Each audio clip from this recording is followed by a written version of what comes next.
చేయాలో చూడండి. మేడం ఫోన్లో పెంచండి సౌండ్.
నా మాతృభూమి భారతీయులందరూ నా సహోదరులు.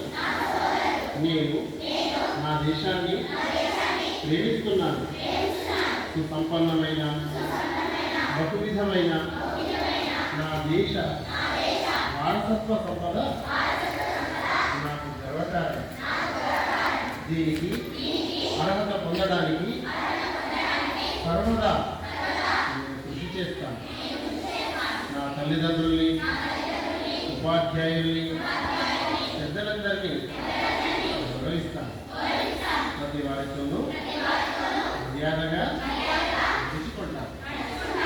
జంతువుల పట్ల దయతో ఉంటాను. నా దేశం పట్ల, నా ప్రజల పట్ల సేవానిరతితో ఉంటానని ప్రతిజ్ఞ చేస్తున్నాను.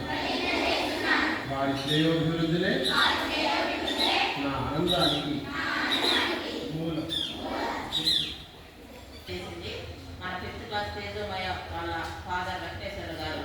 వారికి ఒకసారి బిగ్ థ్యాంక్స్ పట్టండి.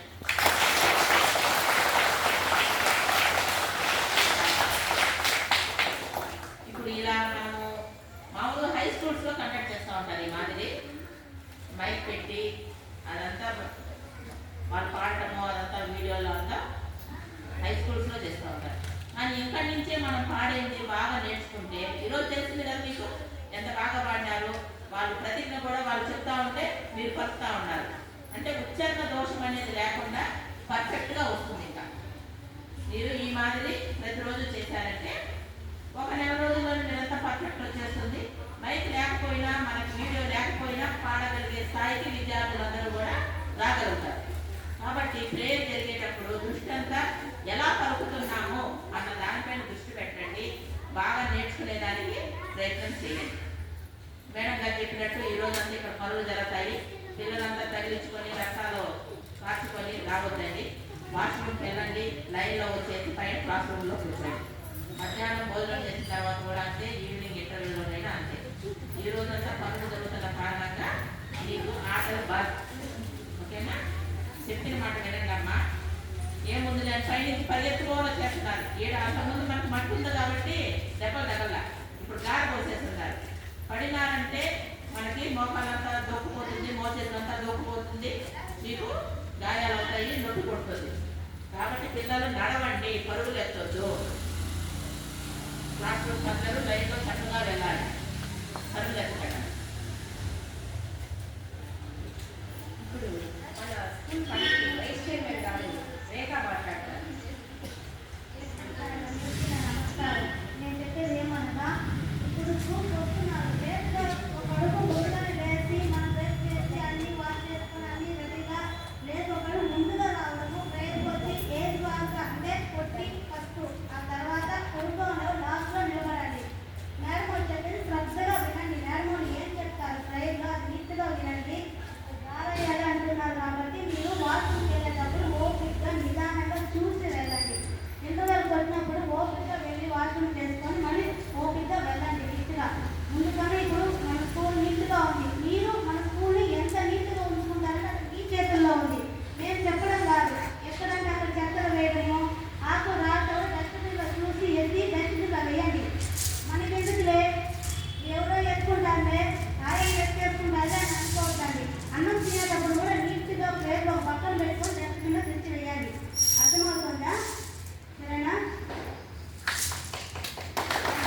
జయ జయ మన అధినాయక జయ హే